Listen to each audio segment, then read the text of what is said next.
Isa na Sige, lang sige, pero sige. may apat na tanong 'to na magkakadugtong, sabi niya. Sige, sige.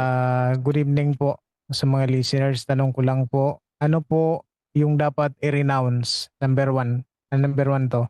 Ano yung dapat i-renounce? Yung occult practices or yung mortal sin? Pangalawa, saan po proper place to renounce? Sa adoration chapel ba or sa harap ng altar o tabernacle? Yung pangatlo niya, ilang beses po dapat pag-renounce? Yung pangapat, last 'to, pagkatapos po ba ma-renounce ay mag-confession o yan, mag-confession muna bago mag-renounce? Maraming salamat po. Yan po. Brother Wendell? Magpakuhos daw si Bro Romel. Kanina pa yan, hindi pa rin siya mahina yung Hindi pa signal niya, bro. nakuhos. Una, mortal sin at occult, natural, ang occult practices, mortal sin yan dahil uh, idolatry yan, no? An occultism is satanism. Occultismo, unang Korinto 10:20, hindi pagsamba sa Diyos, kundi pagsamba kay Satanas. Now, anong dapat gawin? Ikumpisal. No? Pagkatapos, i-renounce. I-renounce before the Blessed Sacrament. Mas mabuting ulit-ulitin talaga ang pag-renounce dahil yun din ang pagpaalala sa atin na meron tayong reparation sa damage at meron tayong kailangang mortification na yun bang dahil na-renounce ko ito, di ko na ito balikan pa. Di ko na ito ulitin pa. Dahil may mga ilang mag-message sa akin na paulit-ulit silang nangungumpisal, paulit-ulit din nilang ginawa ang naturang kasalanan.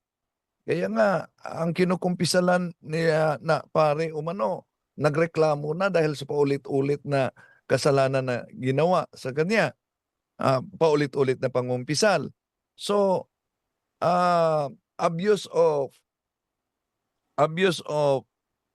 mercy of God yan. Kung wala tayong self-control, wala tayong reparation to the damage. Kaya kailangan ma-renounce natin yan pagkatapos ng kumpisal before the Blessed Sacrament. Yan po. Yan, maraming Okay na salamat. po, bro. Brother Vicente, maraming salamat. At pakiano na lang din ito, Brother Wendell. Tanong ni Zunto Mia. Brother Junri, meron po akong green image of Santo Niño. Pero nung marinig ko na bawal yun, isinantabi ko na lang. Nilagay ko sa plastic bag. May bad implications ba yan? Brother Wendell? Dahil hindi yan official sa simbahan natin, meron ba? Meron talaga. Kung tandaan natin yung mga Santo Niño na yan na hindi sang-ayon sa tinatawag na liturgy ng simbahan,